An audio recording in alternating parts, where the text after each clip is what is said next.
So over the course of last week, many people have been talking about a new keyboard from Razer called the Razer Huntsman Elite. But there's another keyboard in the market which is called the Huntsman Standard Edition.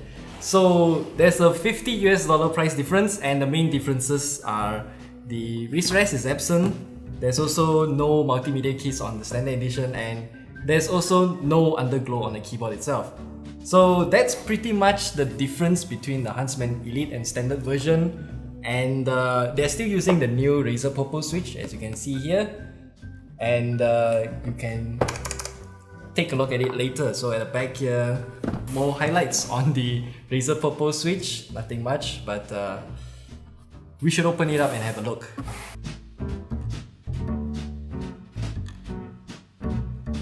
So Razer's product packaging is really good. You've got these two knobs right here. I'm not sure why it's out of alignment, but yeah, this one is not gonna work. Opening up the box, you can see that Razer's packaging has been improving over the years. At the top here, you got a pocket with some welcome to the cult type of congratulatory message, I guess, and the user manual. We're just gonna leave it in there, not gonna touch it for now. And we can open up this. Oh, this is nice. Oh, this is hard. Razer has included a hard shell cover for your keyboard to protect you against from dust, and if you put it in your bag, well, you can prevent damages to the switch as well. Take out the tooth foam, and there is nothing else in the packaging, so let's just put this aside for now. And this is the keyboard itself.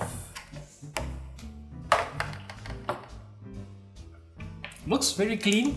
It's without a case, everything is just floating on the keyboard itself. Very lightweight, by the way, and you can feel the metal plate at the top. Let's take a look at the RGB first, since it's obviously Razer and Chroma and whatnot. Plug it in, and it's lit up in purple because Razer Purple switch. Speaking of the switch, let's take a look at the switch right now. I got a cheap ass keycap puller right here. I'm not gonna use this. We are gonna use these wire pullers. These are fantastic. Just put it like this and put it up. Always use this kind of keycap puller, please. If not, you can't even pull longer keycaps like your shift key. So taking a look at the Razer Purple switch, you can see every one of the switch you have a metal stabilizer, and the whole thing just pushes down to enable the laser to strike through to the other side. I'll show you a short animation in the screen right here, but how does it really compare to the other switches? Aha! We got our abang right here. Take a chair. Okay, so switches. As you know, this is actually an optical switch. You have few types of optical switch, but this one is actually made by Mingjian Electronics. Yes, they're the switch maker. This is the third generation of their switches. It's called the LK3, actually, just so you know. Yeah, the third generation of light strike. So we actually have short little post talking about the different types of optical switch, since we went to Computex last month, and keyboards with optical switches are the next big thing in the market. They have 3 different types of optical switches. Yes. Light strike, light block, and also analog. Yeah, the prism light thing. Yeah, analog. Reflects the light. Reflect. Total internal reflection. And just so you know, right, you heard of this brand Bloody? It's by F4Tech. I'm sure that you guys are familiar with the brand. And F4Tech's Bloody is one of the earliest keyboard that actually uses their light strike switches. It's first gen LK. They have a linear version, but not sure whether Razer's gonna go for the linear version. I hope they do. I prefer linear, just like this. And back to the switches. It has a shorter actuation point, so it kind of reminds me of this, the MX Silver from Cherry itself. So for the travel, this is a lot faster compared to the Reds I have. Oh, yeah, it's a lot lighter.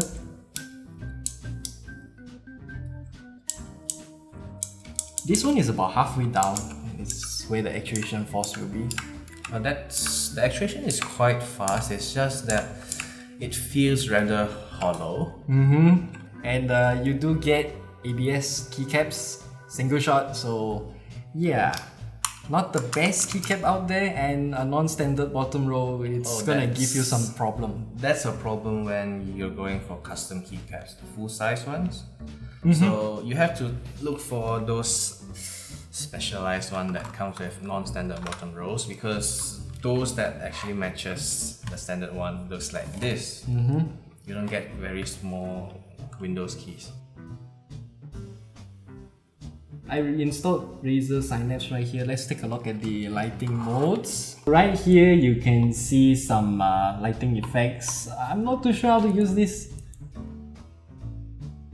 The Huntsman has onboard profiles, and you can also set your lighting modes as usual. This one is called Fire. As you can see, it's yeah. Okay. Looks kinda like fire. I get the idea, that flickering effect. Yes, it's kinda like a wind blowing over your flames, so it's brighter on the bottom. A bit more red at the top. So something unique, I would say. And then reactive. Reactive. Oh, okay. Yeah, you can turn to whatever color you want. Let's just select red. Is it red? Yes. Okay. Oh, they have some sort of smooth transition. You can see now I press it, it's red. If I change it to something like a blue, then when you press it, it slowly changes from red to blue. Okay. So that's nice. And then you can have ripple effect, the usual one. Okay, that's Why a bit is too it fast. rippling?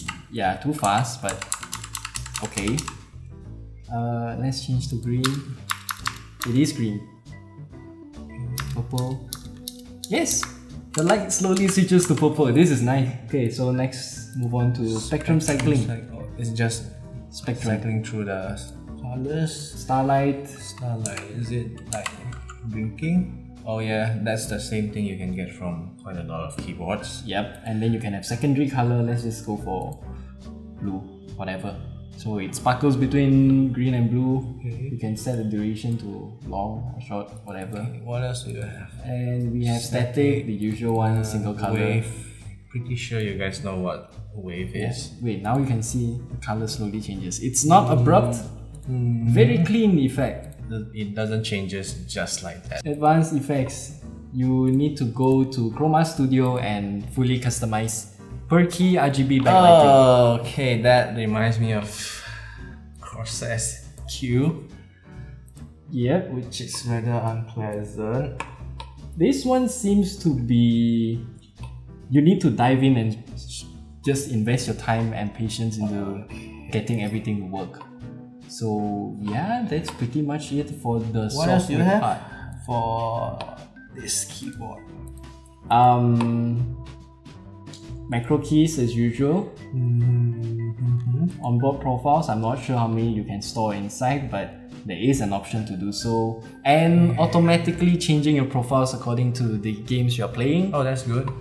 They have this type of feature, and I think that's pretty much it for the Huntsman in terms of software. So I also want to talk about the how the switches are built. So as you can see here, for this key, there is some sort of a convex lens at the top right here to bend the light outwards. And you can see, I'm not too sure if you can see this, but the convex lens is flat at the top and bottom, and at the bottom here is directly in contact with the black plastic of the switch itself. That one is to isolate all the light away from the optical switch, so you wouldn't get any stray actuation. So what do you think about this, Huntsman? Well, for me, it looks a lot cleaner, which is more to my preference, because the Elite is kind of like too over for me. I'm not really the kind of guy who goes for fancy keyboards. I don't like those kind of things. I prefer a cleaner look like this. Minimalist look. Yes. A bar of chocolate.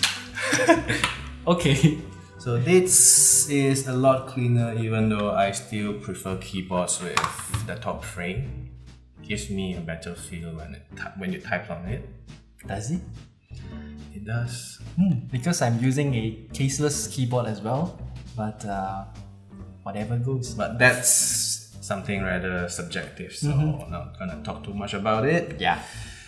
Then beside of that, yes, you have something that's a lot better, I assume, because instead of having a three-headed snake, you have the Razer font itself. Yes, the new Razer logo. Yes, it gives it a rather clean look for those who are really into this kind of things, but wanted to try out the Razer's new opto-mechanical switches. Opto-mechanical switches. Kind of long name actually. I'll call it optical switch because it's it's too just fancy. The stem itself is integrated with the clicky part.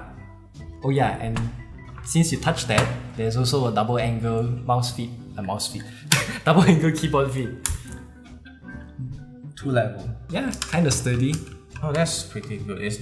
Okay, one thing I would like to highlight is that Razer could have make it a bit wider for the base because it slides even though you have the rubber pads on it. Something to improve on that, Razer. For the weight, I'm surprised because this is very light. So it's good for those who like mechanical keyboards and want to bring it for travel. Also, because Razer included this plastic shell, cover this. This thing is good. The only issue I have is this cutout. Oh, I didn't realize that. Yes. Well, the cutout is meant for your on-shelf experience, but when it comes to actual usage, you might want to cover your arrows key with something else. Yeah, just put some tape on top. That should be fine. But it's still a good inclusion for this keyboard because to get a dedicated hard shell thing cover for your keyboard is like expensive. Not something that's very common for gaming keyboards. That's pretty much sums up our first impression and overview for the Razer Huntsman Standard Edition. So if you like this kind of video, do subscribe to our channel for more videos like this. Check out our Facebook, Instagram and Twitter for more updates on stuff like this. Yes. And we have exciting stuff coming soon too. Stay tuned. Stay tuned and we'll see you guys in the next video. Ciao.